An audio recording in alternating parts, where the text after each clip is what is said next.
রাউজান পৌরসভার ১ নং ওয়ার্ডের কৃতি সন্তান বিশিষ্ট সমাজসেবক পশ্চিম গহিরা ইউনুস সুফিয়া চৌধুরী উচ্চ বিদ্যালয়ের সাবেক সভাপতি এবং আবুত্তার বাড়ির বায়তুল মামুর জামে মসজিদের প্রতিষ্ঠাতা আজীবন সভাপতি মরহুম মোহাম্মদ জাহাঙ্গীর আলম চৌধুরীর নবম মৃত্যুবার্ষিকী উপলক্ষে কবর জিয়ারত, দোয়া মাহফিল, পুষ্পমাল্য অর্পণের মাধ্যমে শ্রদ্ধা নিবেদন এবং চট্টগ্রামের ঐতিহ্যবাহী মেজবানের আয়োজন সহ নানা কর্মসূচি পালন করা হয়েছে।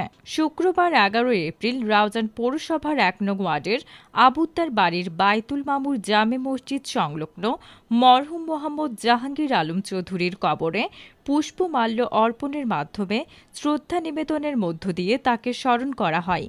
বিশিষ্ট সমাজসেবক মরহুম মোহাম্মদ জাহাঙ্গীর আলম চৌধুরীর নবম মৃত্যুবার্ষিকী উপলক্ষে আয়োজিত মৃত্যুবার্ষিকী অনুষ্ঠানে প্রধান অতিথি ছিলেন বিএনপির কেন্দ্রীয় ভাইস চেয়ারম্যান রাউজানের সাবেক সংসদ সদস্য আলহাজ গিয়াস উদ্দিন কাদের চৌধুরী।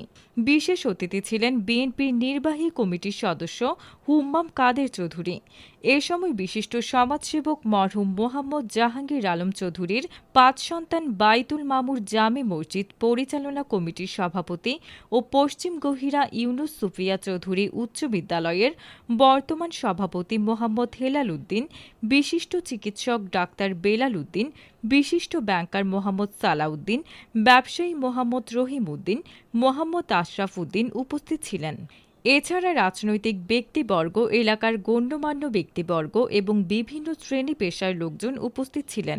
কবর জিয়ারত শেষে মোনাজাতে বিশিষ্ট সমাজসেবক মরহুম মোহাম্মদ জাহাঙ্গীর আলম চৌধুরীর আত্মার মাগফিরাত কামনায় বিশেষ দোয়া করা হয়।